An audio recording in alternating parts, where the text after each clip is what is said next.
If you're frustrated that your meditation practice isn't giving you the results that you want, or it isn't working out for you like everyone said it was going to, let me give you a few reasons why your meditation practice may not be working very well.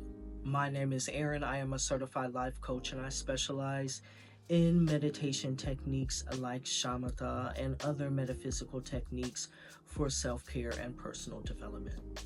For more self-care tips and ideas that can enhance your well-being outside of mindfulness meditation, be sure to grab my free self-care ideas list.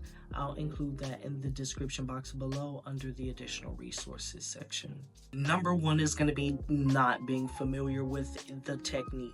So in this video, I'm specifically talking about mindfulness meditation, but not being familiar with the technique that you are practicing makes it very difficult, because sometimes people say they know what they're doing and they don't know what they're doing.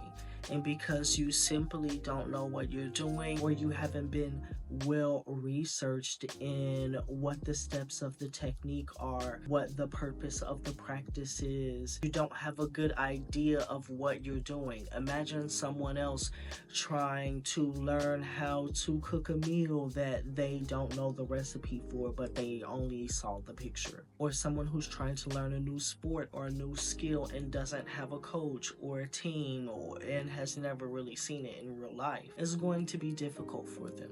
So make sure that you know the name of the technique that you are wanting to practice, that you've read up a little bit on it, that you have learned from quality resources or quality teachers.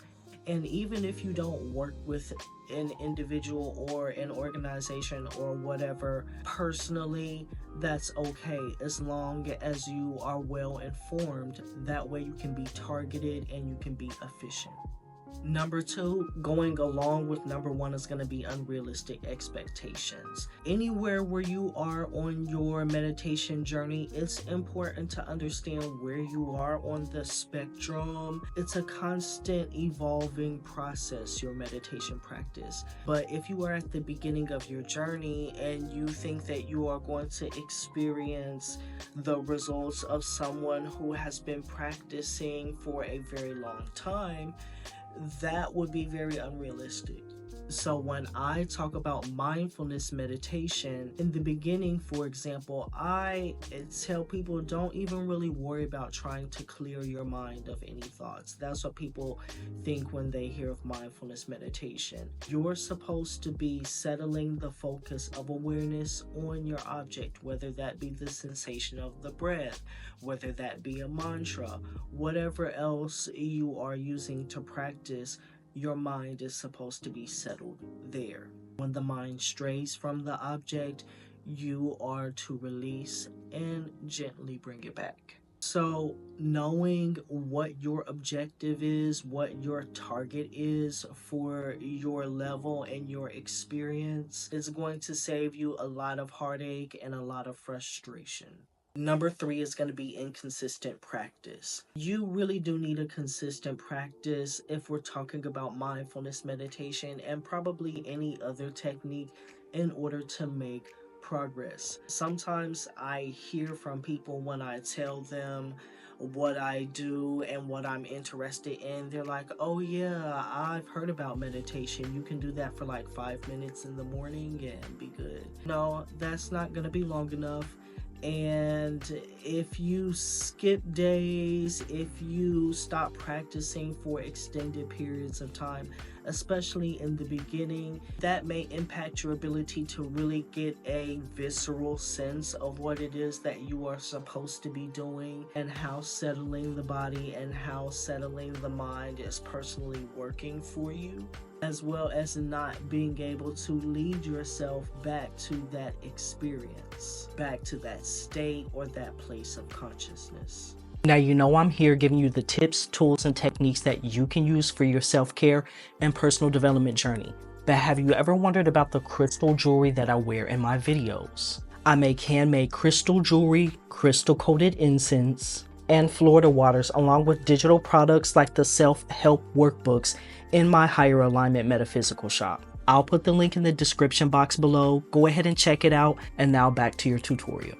So having a consistent practice where you are meditating for an appropriate amount of time, as well as the actual times, the sessions that you have throughout the day or over your week.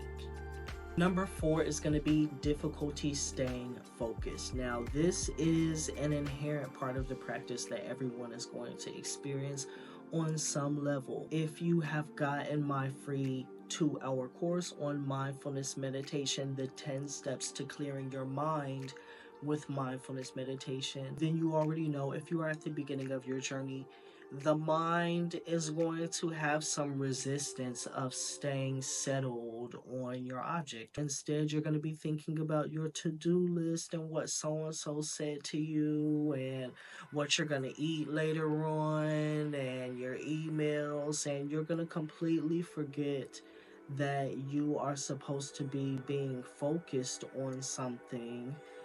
And then when you realize it, time will have passed. And once again, your solution is to just gently release and bring yourself back. But that's going to happen a lot on your journey. That's something that you have to get comfortable with. And that's why I said earlier, knowing your practice and practicing consistently is going to be key to resolving this one. It's naturally going to get better over time, but you have to give it time. And the last thing I will say is a lack of comfort or proper environment. Having a proper space to meditate is important. Really, you can meditate anywhere, but if we're talking about staying consistent and staying motivated in your practice, sometimes people will use anything, especially a place where it's not visually appealing, as an excuse not to practice. So you don't always have to practice outside under a tree, but it is better if you have some dedicated space that maybe you clean up, that maybe you organize and you say, this is where I'm going to practice. Even if you live in an apartment, you can find a conducive place to meditate, someplace that's calming for you, isolated from people coming and going, someplace where you're not going to hear a lot of loud noises, and that you feel personally comfortable in and protected. So if you've been feeling like your meditation practice isn't exactly going the way you want it to, don't give up, give it time.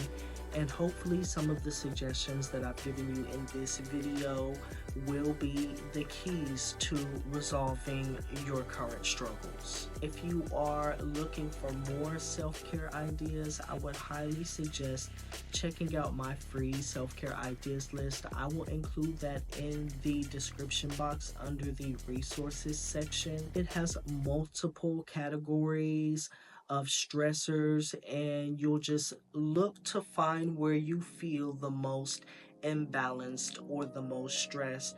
Find that category and look beneath it, and you are going to have a number of suggested activities. There may be things that you have never heard of before. There may be things that you've never thought of doing before. There may be things on the list that you've thought about, but you've never actually had the courage to move forward and do it. So it's a great way to really develop a targeted self-care practice where the activities that you're engaging in are going to directly help you in the ways where you feel most stressed in your life.